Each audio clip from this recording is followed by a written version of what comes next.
আপনারা জানেন যে জাতিসংঘের ৮০তম অধিবেশন শুরু হয়েছে।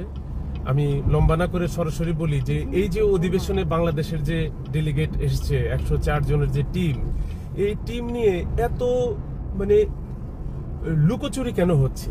সবকিছুই মনে হয় যে একটা গোপন রাখার চেষ্টা, কেউ যাতে জানতে না পারে, কেউ যাতে বুঝতে না পারে, সব কথা বলা যাবে না, সবাইকে বলা যাবে না, এরকম একটা অবস্থা চলছে। তাহলে এই যে গত ১.৫ দশকে আমরা বলেছি যে আমাদেরকে বলতে দেওয়া হয় না এবং আমরা যা বলতে চাই সেটা বলতে পারি না, তাহলে সেই একই জিনিস তো চলছে। কালকে গত রাতে একটি প্রেস ব্রিফিং এ এখানে যে প্রেস উইং এর ৫ জন মেম্বার এসেছেন, আমি জিজ্ঞেস করেছিলাম যে ৫ জন আসার দরকার রয়েছে কিনা, এটা রাষ্ট্রীয় খরচে।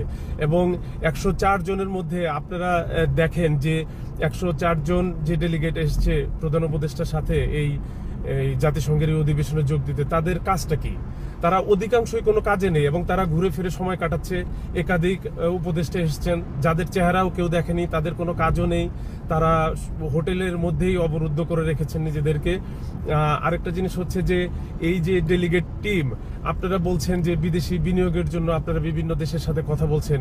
আমি তো এই ডেলিগেটে কোনো ব্যবসায়ী নেতাকে দেখলাম না, কোনো ব্যবসায়ী প্রতিষ্ঠানের কোনো ব্যবসায়ী নেতাই এখানে এই টিমে নেই যে যারা ব্যবসা নিয়ে কথা বলবে। আরেকটা জিনিস আমি সবাইকে জানার জন্য বলছি যে ২৭ তারিখে ম্যানহাটনের ম্যারিয়ট মার্কোয়েস হোটেলের বলরুমে, বিশাল বলরুম, লাখ লাখ ডলার সেখানে খরচ করে একটি অনুষ্ঠান করা হচ্ছে, যেখানে ৫ থেকে ৫৫০ লোককে আমন্ত্রণ জানানো হয়েছে রেজিস্ট্রেশনের মাধ্যমে। আমি গতকাল পর্যন্ত যতটুকু জানি যে এই রেজিস্ট্রেশন কেউ করতে পারছে না, একটি বিশেষ সংস্থার মাধ্যমে এই রেজিস্ট্রেশনগুলো করানো হচ্ছে এবং তারা যাদের পছন্দ করছেন তারা থাকবেন।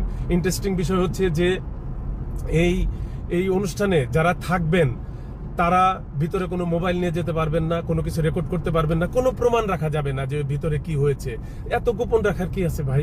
রাষ্ট্রীয় খরচে আপনারা একটা অন্তর্বর্তী সরকারের দায়িত্ব আপনারা পালন করছেন, সেইখানে এত গোপনীয়তার কি আছে? আর এই যুক্তরাষ্ট্রের মতো একটি দেশে যেখানে প্রেসিডেন্ট ট্রাম্পের অনুষ্ঠানে সবাই মোবাইল ফোন নিয়ে যেতে পারে, অবশ্যই নিরাপত্তা চেক হবে, নিরাপত্তার ব্যবস্থা রয়েছে, আপনাদের এত ভয় কিসের? তার মানে কি এই প্রবাসেও কি আপনাদের কোনো সমর্থক নেই যে এত সবকিছু লুকিয়ে ছাপিয়ে তারপরে করতে হবে, যাতে কেউ জানতে না পারে, যাতে কেউ বুঝতে না পারে, যাতে কেউ দেখতে না পারে? আমি বুঝতে পারি না যে রাষ্ট্রীয় খরচে এই হোটেল ম্যারিয়ট মার্কোয়েসে এত বড় অনুষ্ঠান করছেন। অনুষ্ঠানটা বড় হবে না এটা আমি নিশ্চিত বলতে পারি, ওইখানে খুব একটা লোক হবে না, কারণ এত বেশি রেস্ট্রিকশন দেওয়া হয়েছে যে ওই রেস্ট্রিকশনের মাধ্যমে বহু মানুষ রেজিস্ট্রেশন করতে পারেনি, আমরাও করিনি, সাংবাদিকদের বলাও হয়নি এবং তারা মনে করছে যে সাংবাদিকদের বলারও প্রয়োজন নেই। কিন্তু আমার একটা প্রশ্নের উত্তর জানা খুবই ইচ্ছা যে এই যে আশিক চৌধুরী বিডার যাকে প্রধান করা হয়েছে, উনি নাকি বিদেশে পড়ালেখা করেছেন। উনি বিদেশে পড়ালেখা করে এই শিখেছেন যে যুক্তরাষ্ট্রের মতো একটা দেশে একটি অনুষ্ঠান করবেন উনি বিনিয়োগের বিষয় নিয়ে, বা এইসব আরো অনেক বিষয় থাকবে এই ধরনের, সেইখানে পুরো জিনিসগুলোই উনি গোপন রাখতে চান এবং সেই ব্যবস্থা করে গোপন রেখে উনি কাদের সাথে কথা বলবেন, কি কথা বলবেন, কোনো কিছুই বাইরে যেতে পারবে না, শুধুমাত্র তাদের নির্ধারিত ক্যামেরা ছাড়া কোনো কিছু যেতে পারবে না। এত গোপনীয়তা বাংলাদেশে কখনোই ছিল না। আর শেখ হাসিনাও কিন্তু এই ইন্টারনেট বন্ধ করে সবকিছু গোপন রাখতে চেয়েছিল, পারেনি। আপনারাও পারবেন না, এগুলোও প্রকাশ হবে, ভিতরে কি হবে, কারণ আপনারা ভয় পাচ্ছেন যে ওইখানে কেউ আপনাদেরকে যেসব প্রশ্ন করবে সেই প্রশ্নের উত্তর আপনারা দিতে পারবেন না, সেই জন্য আপনারা কোনো ক্যামেরা রাখতে চাচ্ছেন না। আপনারা সাংবাদিকদের, প্রবাসীদের আপনারা নিয়ন্ত্রিত করেছেন এবং এটা পারবেন না আপনারা করতে। এটা কেউ পারেনি, আপনারাও পারবেন না, কোনো দেশেই পারেনি এটি। আমি শুধু এটুকু বলবো, এত গোপনীয়তার অর্থই হচ্ছে আপনারা একটা ভুল পথে চলছেন। ভুল পথে যখন মানুষ চলে তখন সবকিছুতে তারা ভয় পায়, তারা দিনে ভয় পায়, রাতে ভয় পায়, গাড়িতে চড়তে ভয় পায়, তারা বাসায় থাকতে ভয় পায়, তারা কোথাও যেতে ভয় পায়, কথা বলতে ভয় পায়, মানুষের প্রশ্ন শুনতে ভয় পায়, তারা সবকিছুতে ভয় পায়। তারা একটা মানুষ যখন ভয়ের মধ্যে বসবাস করে তখন মানুষ তার নিজের ফোনের রিংটোন বেজে উঠলেও তারা ভয় পায়। সুতরাং এই যে ভয় আপনাদের ভিতরে ঢুকে গিয়েছে এবং সেটা আপনারা প্রমাণ করছেন যে আপনারা সবকিছুতে ভয় পান, কারণ আপনারা এখন আর কারো প্রশ্ন শুনতেও আপনারা রাজি না এবং কারো প্রশ্নের উত্তর দিতেও আপনারা রাজি না। এবং এই যে রাজি আপনারা না, এই একই জিনিস আপনারা আবার ভিন্ন কায়দায় আবার বাংলাদেশে আপনারা কিন্তু এটা প্রতিষ্ঠা করার চেষ্টা করছেন। সেই দিনও হয়তো আপনাদের বেশি দিন নেই যে আপনারা এই জিনিস করেও আপনারা টিকে থাকবেন। আশা করি যে এইটা বাংলাদেশের জনগণ আবারও দেখতে পারবে যে আপনারা একটা ভুল পথে চালিত হয়েছেন। এই সরকারকে কেউ ভুল পথে চালাচ্ছে কিংবা সরকার নিজেই চলছে। মনে হয় যে তারা ডক্টর ইউনূসের চেয়ে বেশি শক্তিশালী, প্রভাবশালী। একটা প্রেস উইং এর কাজ আমরা দেখেছি শেখ হাসিনা এবং খালেদা জিয়ার সময়ও কিন্তু প্রেস উইং এর 1 থেকে 2 জনের বেশি মেম্বার বিদেশ সফর করতো না। আপনারা প্রত্যেকটা সফরে প্রত্যেকটা দেশে আপনারা 5 জন 6 জন করে মেম্বার যাচ্ছেন। আপনাদের কাজ কি? এটা রাষ্ট্রের টাকা যাচ্ছে না, আমাদের ট্যাক্সের টাকা না।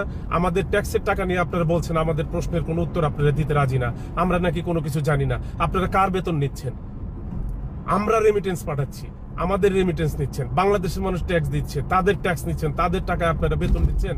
আর আমাদের বলেন যে আমাদের কোনো প্রশ্নের আপনারা উত্তর দিবেন না। আমাকে একজন প্রেস উইং এর একজন মেম্বার আজাদ মজুমদার, উনিও সাংবাদিক ছিলেন, উনি কি করে আমাকে বলে যে আমাকে গত বছরই নাকি ব্ল্যাকলিস্টেড করা উচিত ছিল। আমি একটা ভিডিও করেছিলাম তাদের অনুমতি না নিয়ে। এই অপরাধে আমাকে ব্ল্যাকলিস্টেড করা উচিত ছিল। আপনারা মানে এইটা কি কোনো যুক্তির কথা হতে পারে যে একটা ভিডিও করার অপরাধে আমাকে ব্ল্যাকলিস্টেড করা উচিত ছিল বলে আপনি আমাকে বলে দিলেন? এটা এতই সোজা? এই দিন না, সামনে আরো দিন আছে। গতকালও যে দিন ছিল সেই দিন যেমন বদলে গেছে, আজকেও যে দিন রয়েছে সেই দিনও কিন্তু বদলে যাবে। আপনাদের মনে রাখা উচিত যে সেই প্রত্যেকটা দিনের পরে আরেকটা দিন আসে, প্রত্যেকটা রাতের পরে একটা সকাল আসে। আপনারা যে অন্যায় আবার এখন করতেছেন আগের মতোই, এই অন্যায়ের জবাব আপনাদেরকে দিতে হবে। এইভাবে একটা রাষ্ট্র চলতে পারে না। আপনারা এই এতগুলো জীবনের বিনিময়ে যে দেশটি একটি অভ্যুত্থানের মাধ্যমে একটি দেশে আমরা কথা বলার জন্য, আমরা মানে স্বচ্ছতার জন্য এই একটা অভ্যুত্থান হয়েছিল, সেই অভ্যুত্থানের সুযোগ নিয়ে আপনারা রাষ্ট্র ক্ষমতায় গিয়ে আপনারা নিজেদেরকেই আবার সেই শাসন ব্যবস্থায় ঢুকে গিয়ে আপনারা নিজেরা শোষক হয়ে বসে রয়েছেন। আশা করি এই দিনও থাকবে না। ভালো থাকবেন সবাই।